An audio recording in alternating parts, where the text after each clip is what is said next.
Please help me reach 1,000 subscribers. Support the video by giving it a like and sharing your thoughts in the comments. I read every single one. Thank you. I never believed a joke could destroy a marriage. Not a serious joke. Just the kind you toss out casually, the kind people laugh at, roll their eyes over, then forget by morning. The kind that's supposed to stay inside the room where it's spoken. I didn't understand that words, once overheard, can permanently change the way someone sees you. My name is Emily. I'm 38, born and raised in Ohio, and I always believed intention mattered more than tone. I was married to Daniel for 11 years. Or I was.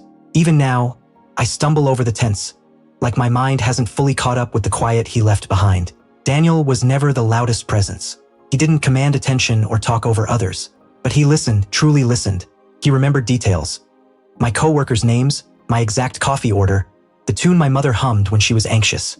I used to think that kind of steady attentiveness was indestructible. For most of our marriage, I told myself we were strong. Not perfect, just stable. The kind of couple who paid bills on time, showed up to family gatherings, texted grocery lists, and let passion soften into routine. I thought that was normal, comfortable, safe. The joke happened on a Friday night. My friends were over, just the women. Wine glasses lined the kitchen island. Shoes kicked off, laughter echoing against the walls. Daniel was supposed to be in the garage fixing a loose cabinet hinge. I didn't consider how sound travels in our house, how voices carry when doors are half open. The conversation drifted the way it always did.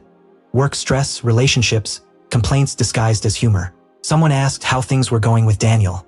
I shrugged and smiled, the practiced expression of someone who doesn't want to go too deep. He's a good man, I said. Reliable, predictable. I laughed when I said it. So did they. Then I added the sentence that still replays in my head on a loop I can't shut off. Sometimes I feel like I married my dad instead of a husband. Same routines, same silence, same way of taking up space without ever really showing up. They laughed harder. One nearly spilled her wine. Someone said, "At least he's not cheating." Another added, "Men like that don't leave." I didn't know Daniel had come inside. I didn't see him pause near the hallway. I didn't hear his footsteps stop. I only learned later that he heard everything. Every word, every laugh.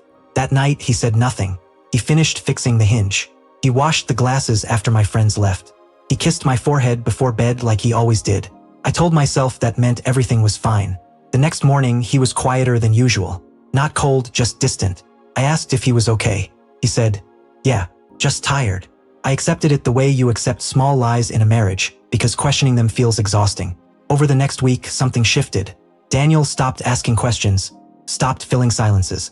He answered politely, efficiently, like a coworker instead of a partner. When I touched his arm, he didn't pull away, but he didn't lean in either. It felt like touching someone who was already halfway gone. I tried to compensate. I cooked his favorite meals, suggested a weekend trip, started conversations I'd avoided for years. He listened, nodded, said, "That makes sense," and changed nothing. The distance grew quietly. No fights, no slammed doors, just absence. He started staying late at work, or at least that's what he said. I didn't check. I didn't want to be the kind of wife who checked. 2 weeks after the joke, I came home to an empty house. His truck was gone. His boots weren't by the door. The closet looked normal at first until I noticed the gaps. Fewer shirts, missing jackets. The watch his father gave him was gone from the dresser. Called him, straight to voicemail. I texted nothing.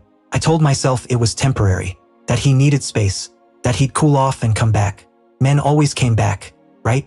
That night, I slept alone, staring at the ceiling, replaying that laughter. It sounded different now, sharper, meaner, like I'd been laughing at someone who trusted me not to. I didn't know then that he wasn't cooling off. He wasn't processing. He wasn't preparing for a conversation. He was already gone. 3 days passed without a word. No calls, no messages, just silence so loud it pressed against my chest. I kept checking my phone, not because I expected it to ring, but because I couldn't accept that it wouldn't. The house felt wrong without him. Too neat, too still, like it had already decided it no longer belonged to us. On the 4th day, I finally heard from him. Not a call, an email. The subject line was logistics. That alone made my stomach drop.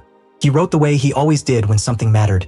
Clear, calm, no wasted words. He said he was staying with a friend. He said he needed space. He said we could discuss next steps once emotions settled.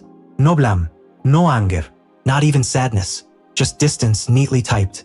I replied immediately. I apologized. I explained. I said it was a joke taken out of context, that I didn't mean it the way it sounded, that everyone vents sometimes. I told him I loved him. I asked him to come home so we could talk like adults who had shared a life for more than a decade. He didn't respond. A week later, he came by while I was at work. I know because the security camera alerted me. I watched him on my phone, standing in our driveway with his keys, hesitating like a stranger. He went inside for 20 minutes. When I got home, more things were gone. Not everything, just enough to make it clear this wasn't temporary. That night, he finally called.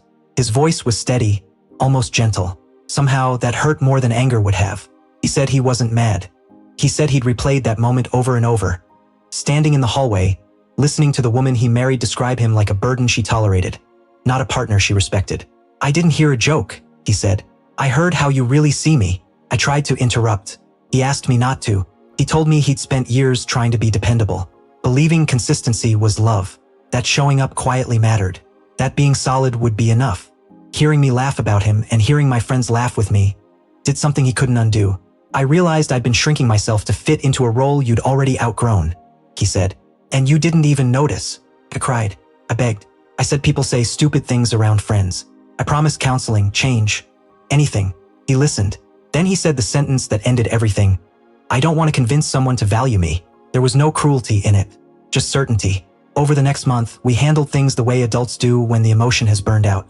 We divided accounts, signed papers, spoke through lawyers when necessary. Friends asked what happened. I gave vague answers. We grew apart. Communication issues. I didn't tell them the truth. I couldn't admit that one careless moment had exposed something I didn't want to face. Sometimes I replay that night differently.